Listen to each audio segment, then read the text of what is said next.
2021 grade 10 AMC 10A fall questions 21 through 25. Problem 21. Each of the 20 balls is tossed independently and at random into one of the 5 bins. Let P be the probability that some bin ends up with 3 balls, another with 5, another with 3, and the other 3 with 4 balls each. Let Q be the probability that every bin ends up with 4 balls. What is P over Q? So they want the probability of P over Q. So P is the scenario where you have 3, 5, 4, 4, 4, the number of balls that goes into each of those 5 bins. And Q is the probability that you have the scenario where all the bins have 4 balls. Okay. All right, so let's first talk about one of these, and then hopefully you'll get an idea of how to figure this out. So we got 1, 2, 3, 4, 5, 6, 7, 8, 9, 10, 11, 12, 13, 14, 15, 16, 17, 18, 19, 20. Okay, we got 20 balls, right? And we got 5 bins. But the first scenario is a 3, 5, 4, 4, 4. So we're going to have bin number 1 have the first 3 balls, and then bin number 2 will have 5, and then bin number 4 will have, bin number 3 will have 4, and then 4 in the next bin, and then finally that bin will have 4 as well. Actually, that's bin number 5. And the number of balls is indicated by the dashed lines. So that is a scenario of a 3, 5, 4, 4, 4 distribution. Okay, so now we have to figure out the probability of this. First, let's figure out the probability of right here. What's the probability, or how many ways can we put balls in that first slot? Well, there's 20 balls, so there's 20 different choices. Once a ball is placed there, we have 19 choices remaining for that one. Then 18 choices remaining for that one, and 17, and so on. So really, there's 20 factorial ways of doing that, of distributing all the balls. But it's obviously not that simple, because this double counts, overcounts. Actually, overcounts is the better word to use. It overcounts by a lot. So we have to divide by several things to ensure we don't overcount. So what do we divide by? How do we decide what to divide by? Well, keep in mind, I'll use a different color to show that this is going to be different now. If you just look at this scenario right here, 3 balls can be arranged in 6 different ways, right? The first ball of the 3 that goes there has 3 possible choices. Then the next ball has 2, and then the next one has 1. So as you can see, there's 6 ways of arranging that. So we have to ensure that those 6 ways are accounted for. And what you do is you put that in the denominator. In a very similar way, if you look at this bin, there's 5 balls that you have to put in that bin. The first ball, there's 5 choices. 5 choices for that first ball. And then 4, and then 3, and then 2, and then 1. So if you multiply all these guys, that's 120. Actually, it shouldn't be 6 factorial. Man, good thing I caught that. It should be just 6. Okay, so let's erase that 6, that exclamation mark. Okay, so it's 120 for that one. And then in a very similar way, this is going to be 4, 3, 2, 1. So that's 24 when you multiply it out. And these 2 guys are also 24 and 24 in terms of the number of different ways that we can arrange those balls. So this is how you figure out P. Okay? So hopefully that is something that is clear. In a very similar way, Q is figured out as follows. The top is going to be the same, but then we have to divide by a lot of numbers because we've overcounted a lot. And remember, this is now a 4, 4, 4, 4, 4 situation. So you're going to divide by 4 factorial 5 times, right? Exactly the same sort of system that I used to figure out P. So there you go. That's P over Q. So you've got this 20 factorial over 6 times 120 times 24 to the power of 3, all over 20 factorial. That looks like 24 to the power of 5. Okay. And when you invert and multiply, the 20 factorials interestingly vanish. So the only thing you get left with is 24 to the power of 5 in the numerator, and then 6 times 120 times 24 to the power of 3. And this looks like 24 times 24 over 6 times 120. And when you reduce all of this, the 124 I think can cancel. I think you have 24 over 30. Yeah, 24 over 30. And that is, of course, 5 over 6. I say, okay, we got down to 5 over 6, but all the answers are whole numbers. What happened here? Well, what happened is that, this is a tricky question, is that there's something else that we needed to do when we calculated P. And that is, we have to take into consideration the following. This scenario, if you pay close attention, was I put 3 here, 5 here, right? 4 here, and then 4 and 4. That's just one possible way. You can also have, say, 5 in bin number 1, and then 3 in bin number 2, and then 4, 4, 4. You see what I mean? Or you could have had 4 in bin number 1, and 5 in bin number 2, and 3 in bin number 3. So all of those need to be considered. Now, how many of those? Well, in bin number 1, you've got 5 choices, right? You either put 3 balls, 5 balls, 4 balls, 4 balls, or 4 balls. So since you have 5 choices, 5 bins to put the 3 balls in. So say, where should I put the 3 balls? Here, I put them in bin number 1. But I have 5 choices. I can put them in. I can put the 3 balls in bin number 1, 2, 3, 4, or 5. So because I have 5 choices, I have to multiply the top by 5. And then the next one, which is, say, the 5 balls, right? Here I put them in bin number 2. But I've got 4 remaining choices for the 5 balls. I can put them in the 2nd bin, 3rd bin, 4th bin, or 5th bin. So because I have 4 remaining choices, I put 4 there. And then once that is allocated, the other 3 bins will automatically get the 4, 4, 4 distribution. So that 5 times 4, which is 20, has to be put there. And when you do that, then you get the proper calculation, and that is if you don't mess up the fraction, which I think I did. Sorry about that. This should have been 4 over 5. So you got to make sure you don't mess up the mathematics. So 4 over 5, and then finally, if you multiply that by 20, it'll be 16. There we go. So hopefully that wasn't too bad. 21 is E.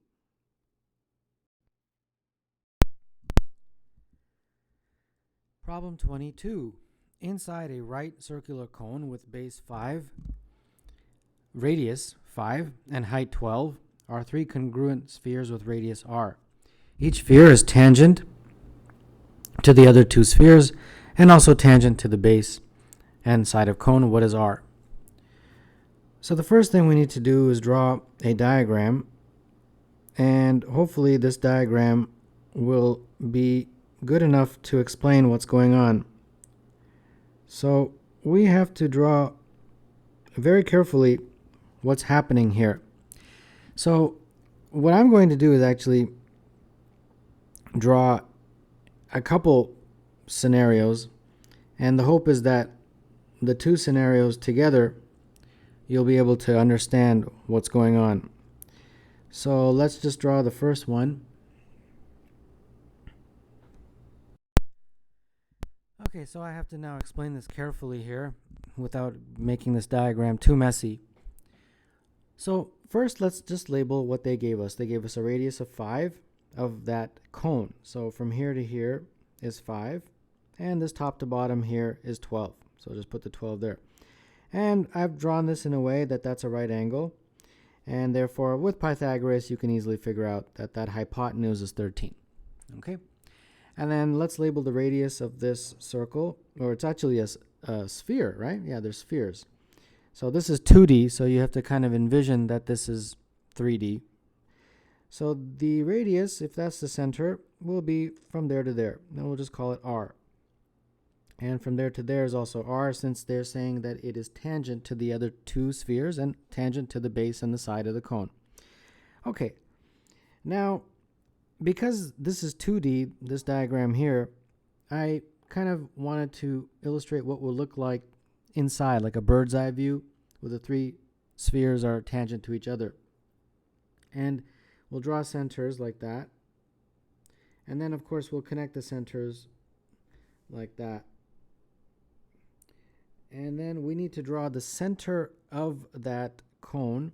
So right in here somewhere, yeah, approximately, right? And then what we'll do is we'll draw these lines connecting the edges to the other side, like that. Okay, so what's the point of all that? Well, now we have to discuss some of the dimensions here.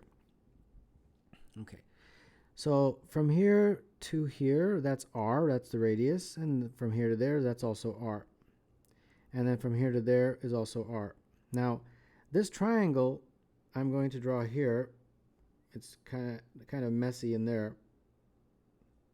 So that triangle, this is 2R, this is R. Now this part I'll just call L. L we can easily figure out with Pythagoras. L squared plus R squared is 2R squared.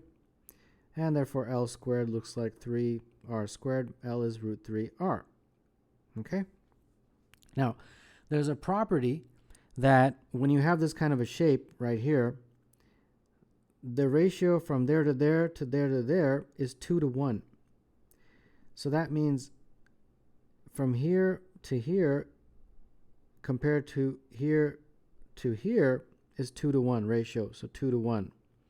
So that means this part is going to be 2/3 of L, and this part was going to be 1/3 of L, or so L over 3. Now L we just got was root 3R, so that means this is 2 over 3 root 3R. Okay, so hopefully that isn't too bad. Now I have to explain to you where this is on this diagram. It's the distance from here to here. And that shouldn't be too difficult to figure out because the center is right here. And the center of the cone, I should say, the base of the cone, and the center of the circle was right here. So if you compare these two diagrams, it shouldn't be too difficult to figure out that that distance is that 2 over 3 root 3R that I just figured out. All right, so let's write that in. 2 over 3 root 3R. Okay, so I'm doing this slowly so that you can understand. Otherwise, you have no clue what's going on. And then this part would therefore be the whole distance, which is 5 minus 2 over 3 root 3R. Okay? And then, because these are tangent points, these are right angles. And then if we draw a line from here to there, we know that there's a rule that if you draw a line from a point to a tangent, like we did this from this point to this tangent point, and then we do it again from the same point to another tangent point, those two distances would be equal. So this distance is equal to that distance. So the distance from there to there is also 5 minus 2 root 3 times root 3R. Okay? So therefore this distance would be the 13 minus this 5 minus 2 root 3R. And instead of, I mean, you guys know that you can just put that in there and subtract, so I won't write it all in. But when you do, it becomes 8 plus 2 root 3R over 3. Okay, the distance from here to here. And then finally, one last line, and then I think we should be okay. The distance from here to here is r, so therefore the distance from there to there will be just 12 minus r. Okay, that's a fairly straightforward one. Okay, so now that we got all the labeling, and the labeling is important to understand because otherwise you have no clue what's going on in the question. Now what do we do? Now we finally get to the calculation. What we first need to do is draw a line, and that line is going to be basically from the top of that triangle to the center of the circle, like that I drew in blue. Okay, so now what is the final relationship? Well, this is a right angle, and this is also a right angle, and both of those have the same hypotenuse, and the hypotenuse is the blue line that I drew. So because they have the same hypotenuse, we can use Pythagorean theorem. On the first triangle, this 12 minus r is one of the legs, and then this part is the other leg, and that is 2 times root 3 r over 3. And that equals the hypotenuse. But in the other triangle, it also can be calculated in the same way. The hypotenuse can be calculated in the same way by using the legs of the other triangle. And those legs are this guy here, which is 8 plus 2 root 3 r over 3, all squared. And this guy here, which is just r squared. Okay, so there you go. That is your formula. And in the end, this will help you figure out r, which is, I believe, what they wanted us to do. Yeah, what is r? Okay, shouldn't be too bad. So let's go. 144 minus 24r plus r squared. And this is 12r squared over 9. Okay.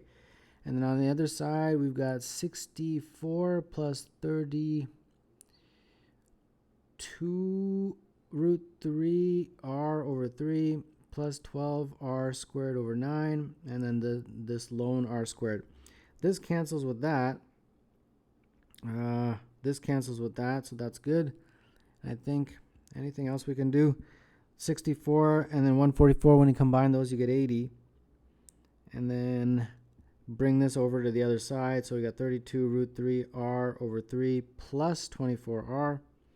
Okay, I can factor out the r. 80 over this big long thing. 32 root 3 over 3 plus 24. Okay, so I got r, but obviously it's not in any of these formats, so I've got to simplify this. Okay, not a problem. Oh boy. Multiply top and bottom by 3 first of all to get rid of that fraction. So that'll be 32 root 3 plus 72. And then I think I can reduce this, divide by 8, I think, top and bottom. So then it'll be 30 4 root 3 plus 9. Oh, I know. They usually don't like radicals in the denominator, so we have to multiply by its conjugate, if that is what it's called. I think it's called conjugate. So that's the conjugate, right? So when you multiply this, we get 120 root 3 minus 270 over, let's see here, 16 times 48. 48 minus 81. And that's going to give me negative? Yeah, negative 33. 120 root 3 minus 270. Okay, we can flip them. Okay, I got it. 270 minus 120 root 3 over 33. Okay, and then you just divide by 3, I think. So it'd be 90 minus 40 root 3 over 11. There we go. 90 minus 40 root 3 over 11. Let's see here. 90 minus, here we go. There's choice B. So that takes care of number 22.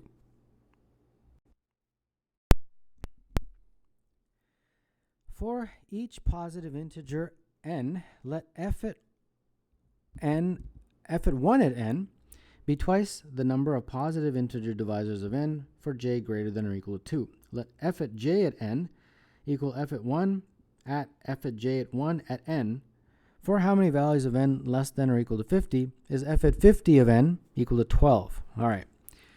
So this is going to be very challenging, so I have to explain this very carefully.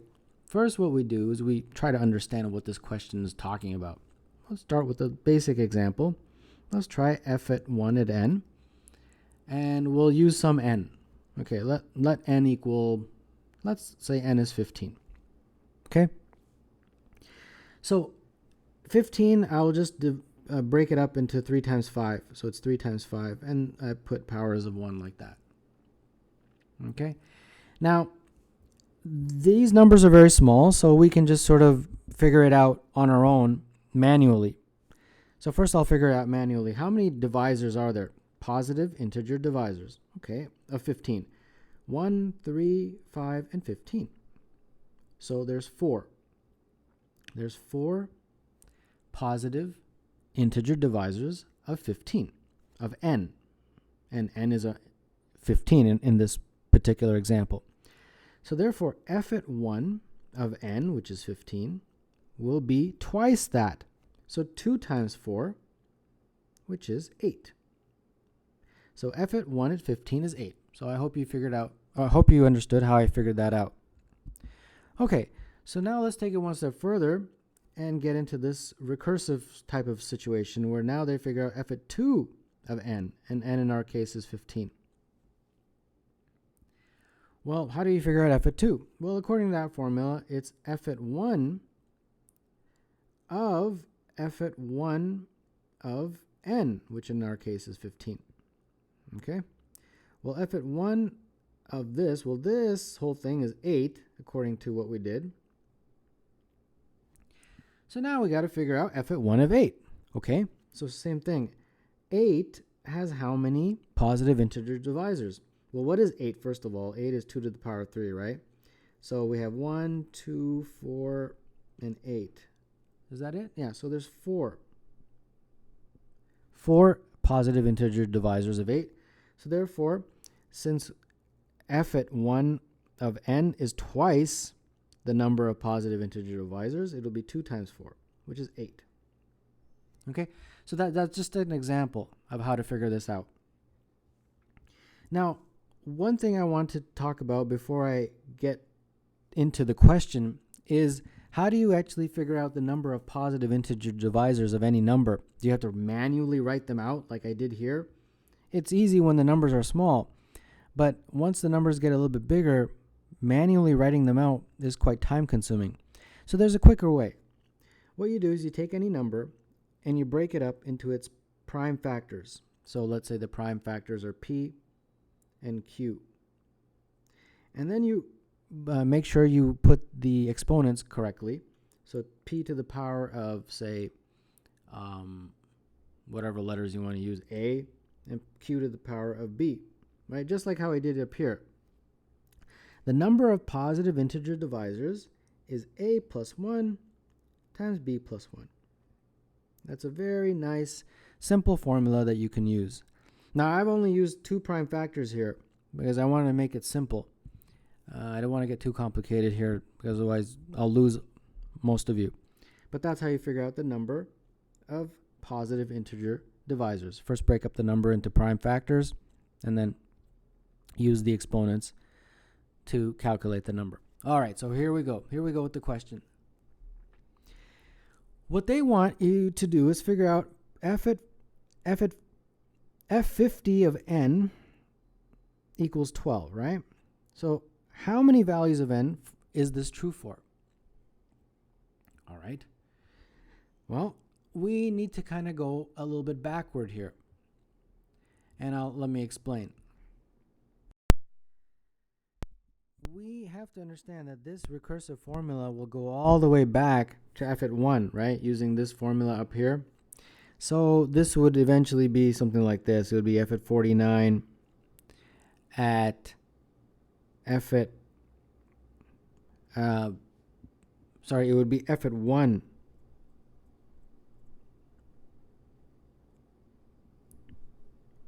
f at 1 at f at 49 of n like that.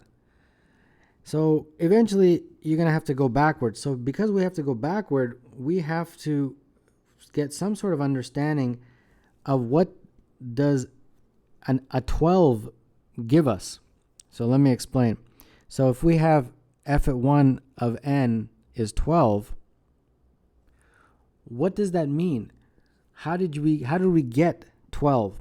Okay, basically what it meant is that this n has 6 positive integer divisors, right?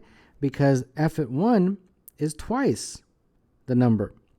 So that means we have to find an n that has 6 integer divisors.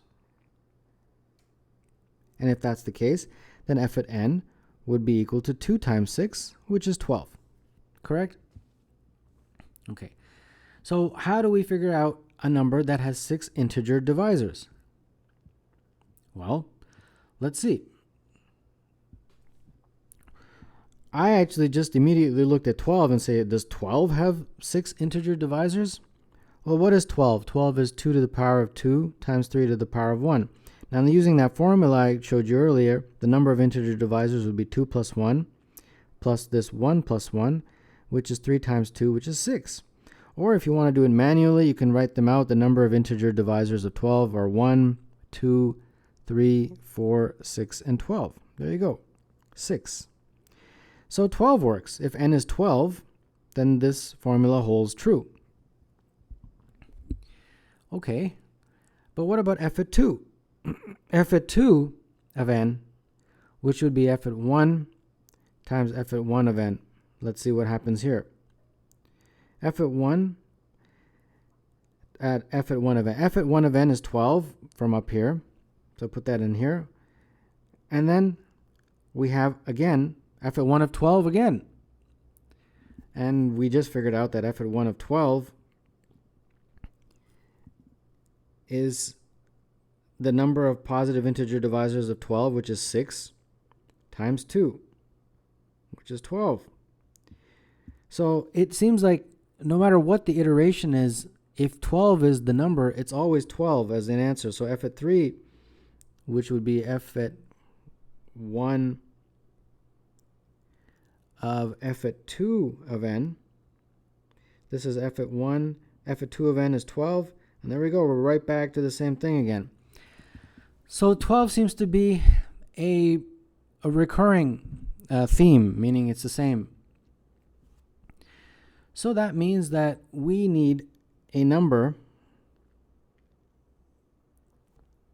that is either 12 or behaves like 12. So let me explain.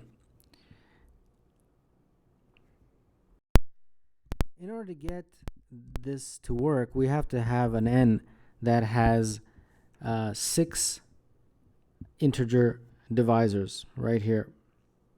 So that means since we are asked to choose an n between 50 and 1 inclusive, we have to choose an n that has 6 integer divisors. And that will be true if n is, first, let's break it up into its prime factors, which, let's say, p to the power of a, q to the power of b. If we have this scenario, p to the power of 1, q to the power of 2, the number of integer divisors will be 1 plus 1 times 2 plus 1, which is 6. So we have to find all the scenarios that fit that. There's another scenario that if you just have p to the power of 5, then the number of integer divisors will be just 5 plus 1, which is 6. That's another one. So we have to now explore this scenario right here. And here we go. So the first one I'm going to concentrate on is this one right here. And since we are dealing with positive integers, we will start with the smallest prime, which is 2. Remember, 1 is not a prime number. So let's start with this scenario here. P to the power of a, q to the power of b. First scenario, which is q equal to 2. So this q right here. And we will start with this scenario first. So we have p to the power of 1, q, which is 2, to the power of 2. So this is 4p. All right? And our boundary is between 1 and 50, so we want 4p to be less than 50. And that will be possible if p is equal to, remember, p has to be prime, and it has to be different than 2, because 2 has already been used.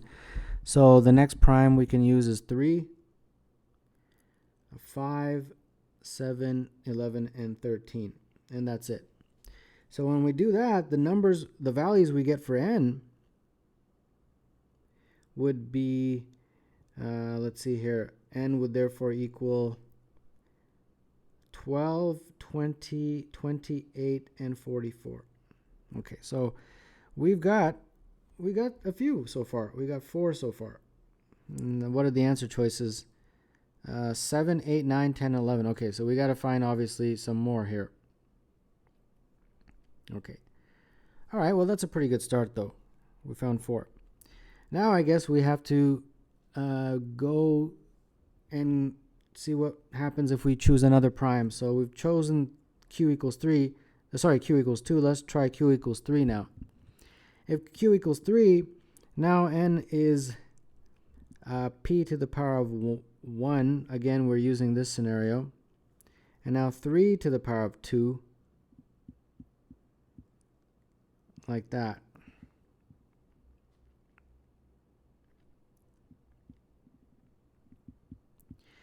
And we can therefore experiment just like we did here. If this is less than, this is like 9p, and we want this to be less than or equal to 50.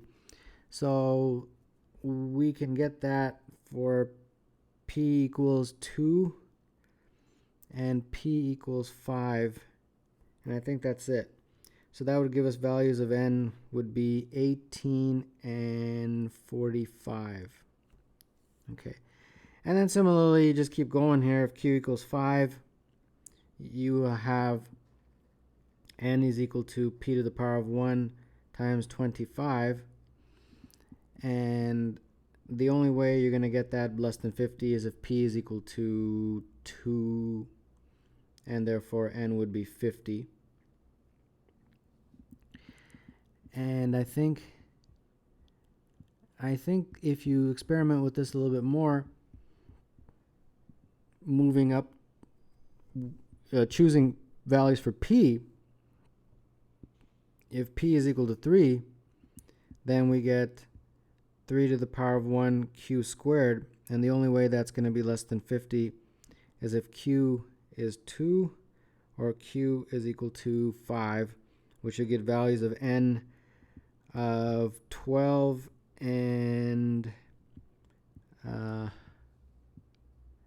75. Well, that's outside the range, so I guess we're done. So let's see, let's circle the ones that worked. This one worked, that one worked, 50, that one worked, and I think 12. So how many did we get? We got 4 over here, and then we got another 4 here. So we got 8. Is 8 one of the values? Yeah, it is. But this question's hard because that actually doesn't complete everything. We still got a couple more, believe it or not. Actually, the first thing I noticed is we actually didn't get 8, we got 7 because 12 is included twice. Where you actually get the 8th value is by looking at this scenario right here, the p to the power of 5. The only number for which we get n less than or equal to 50 if n is equal to p to the power of 5 is if p is equal to 2. And that would give you 2 to the power of 5, which is 32. And 32, therefore, is the next value of n that we can add to our list. Now we get into the final two. And the final two are very, very tough, I think, for someone to figure out. And we have to look at the recursive formula, f at 50 is equal to something that would give us eventually something that comes down to 12. And let me explain. Because 12 seems to be that magic number that it always will be 12. And after experimentation, you find that it's actually 36. Because 36 is what?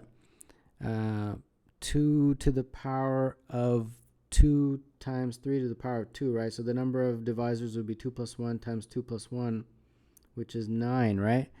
So that means that this would be 2 times 9, and that's 18. And then you'd put the 18 here. And then once you figure out this is 2 to the power of 1, 3 to the power of 2, the number of divisors are 1 plus 1 times 2 plus 1, which is 3 times 2, which is 6. So this is 2 times 6, which is 12. So you arrived at that magic 12, but you got there by putting 36 in there. So 36 is another value of n that will work. And then with similar experimentation, you find that when you put 48 in there, you eventually also get down ... to a scenario where f at 49 would be 12. And I'll let you do that. It's fairly straightforward. So after big long song and dance, we got 36 and 48. So we have 1, 2, 3, 4, 5, 6, 7. This has already been counted. 8,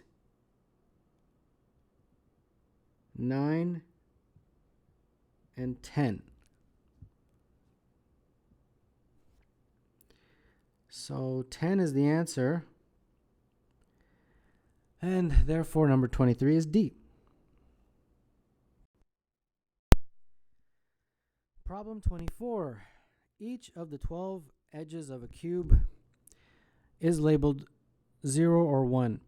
Two labelings are considered different, even if one can be obtained from the other by a sequence of one or more rotations and or reflections. How many such labelings is the sum of the labels on the edges of each of the 6 faces of the cube equal to 2?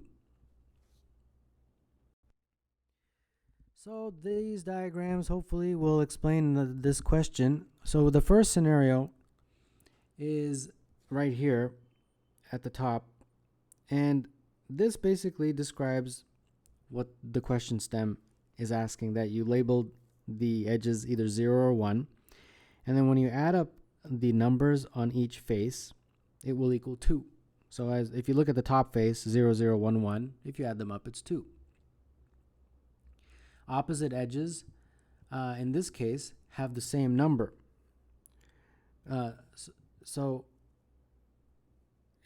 If you look at A, B, C, D. So if you look at, I'll just write it here. If you look at A, B, C, D, the face that's facing you, the opposite edges have the same number. Same number. Okay, so there's 1 here, and then there's a 1 there. There's 0 and 0. And these are the two scenarios, the one on the right, the one on the left. Okay, so for each of these, you can turn it on its side to get another orientation.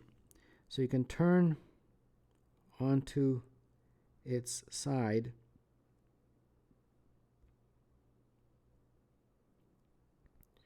to get another orientation.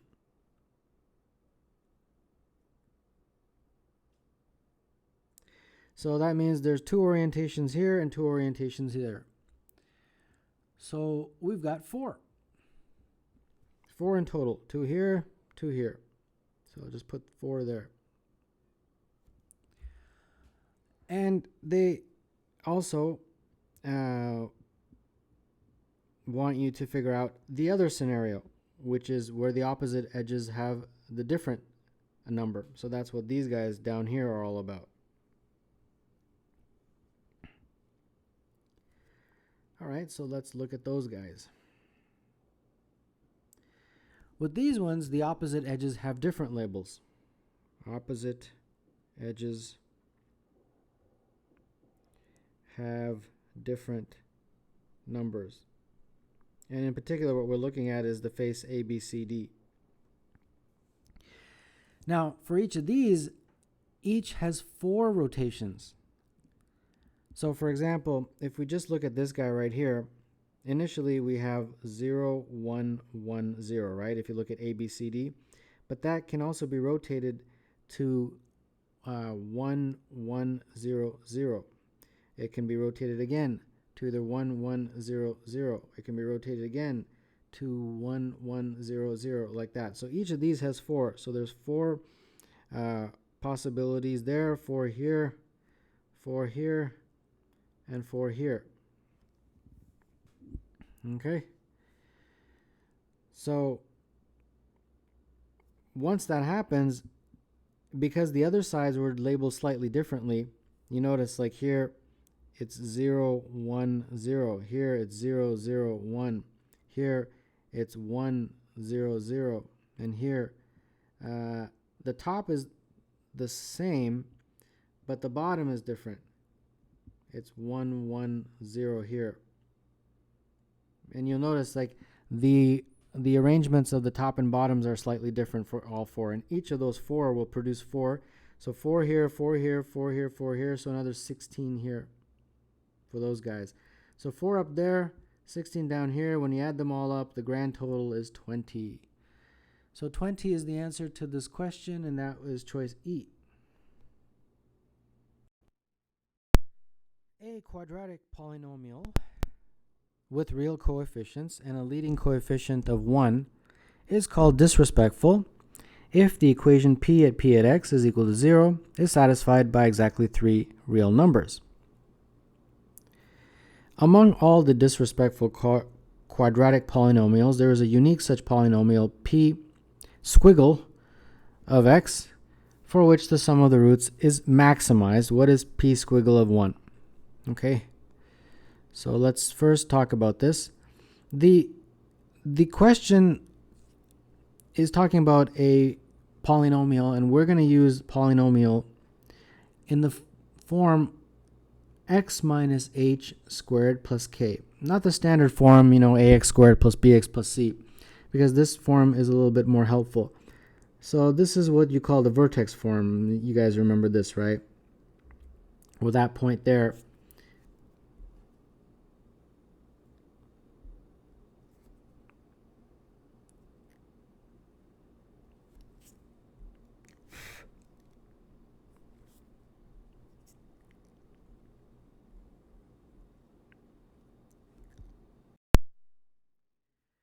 That point there is the vertex.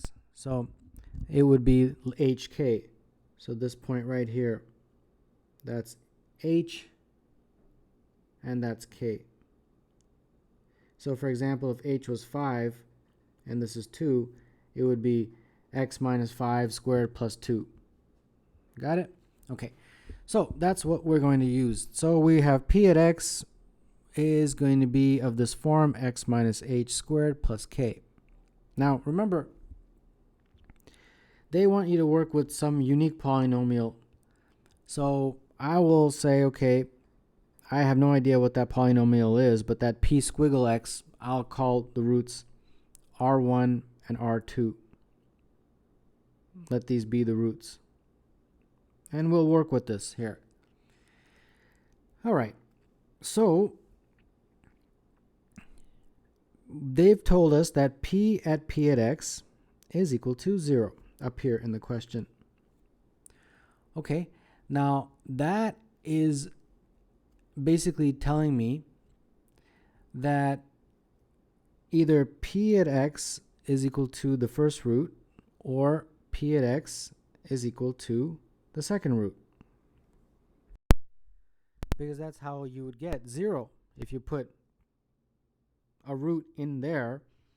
If what's inside that bracket is a root, then p at that would be 0. That's what a root means. So that means p at r1 is 0 and p at r2 is 0, right? Which makes perfect sense. So the first one, which is p at x is equal to r1, we're going to make that have 2 real solutions. Because remember, we have to have 3 in total. And then p at x equals r2, we will have just one real solution. And therefore the total, 2 plus 1, is 3. So a total of 3 real solutions, which is exactly what the question wants. Okay, so then what does it mean, 2 real solutions? Well, it basically means that the graph will cross in 2 places. Here it means the graph only crosses in one spot. I probably can draw that a little bit better. It just touches once, right? One solution versus 2 solutions. Okay, so now we need a little bit of more space here. So going back to our standard format, vertex format, x minus h squared plus k, we're going to use that formula. Okay, so let's start with this guy right here, the first solution. This one solution is what I mean. This one right here. Now, if we have one root, and we have already designated that one root as R2, that means this right here is R2. Okay? So instead of putting in k, we can just put in R2. So x minus h squared plus R2, like that.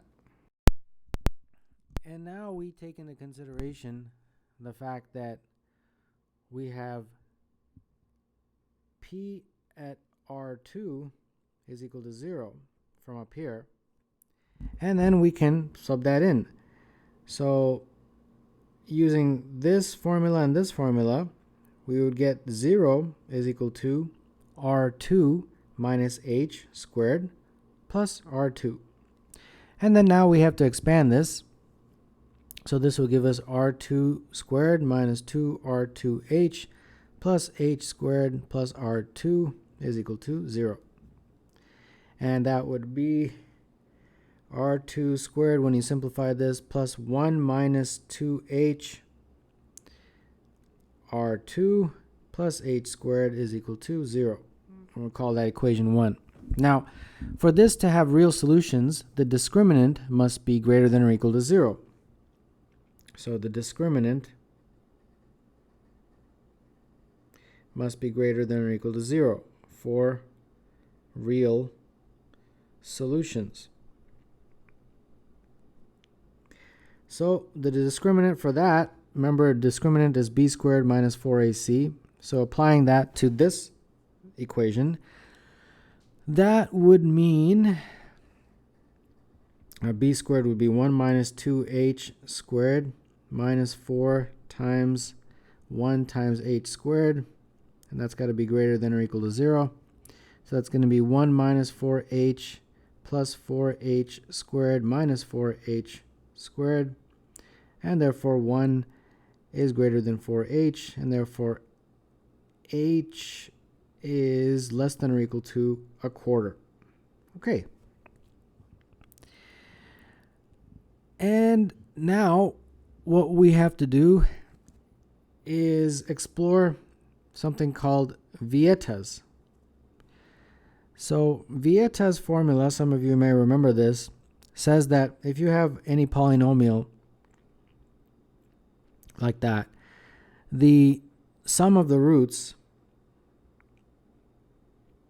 can be easily calculated as minus b over a. So in our case, our formula, p at x, when we put it into this form, was, if you take this form and expand it, is x squared minus 2xh plus h squared plus k. Now, if we use Vieta's on this, minus b over a would be 2h, basically. And that's the sum of the roots, so r1 plus r2. Now we want to maximize our 2h. We want to maximize the sum of the roots according to the question, right? sum of the roots is maximized. So because the sum of the roots is maximized, we want to maximize this. So we want to maximize 2h.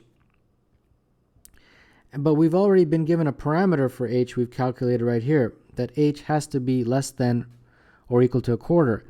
So because h is less than or equal to a quarter, the maximum value for h is a quarter. So to maximize, you choose h equal to a quarter. Okay, so that we can use to figure out the value of r, one of the r's, r2 for example. So we can plug that back into any of these formulas here. For example, this one right here, this guy. So plugging h equal to a quarter into that equation, we would get r2 squared. Let's see, a quarter, so it would be a half plus a half, r2 plus 1/16 equals 0. And this factors very nicely, r2 plus a quarter all squared, and that leads to r2 is equal to negative a quarter. Okay, great. So now finally, we can use this formula back here.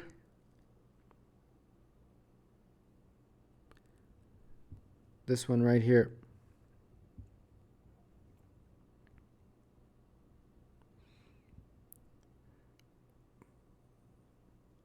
To figure out our value of p at 1. So now that we have the values for h and r2, here we go. So p at x, first of all, is x minus a quarter for h, and then plus r2, which we figured out was a quarter. Therefore, p squiggle of 1, this is squiggle by the way, we're going to put 1 for x, so that's going to be 1 minus a quarter squared minus a quarter. So that looks like 3/4 squared minus a quarter. So that's 9/16. And then to get a common denominator, so 4/16. And finally we arrive at 5/16. So 5/16 is the answer to this question, which is choice A.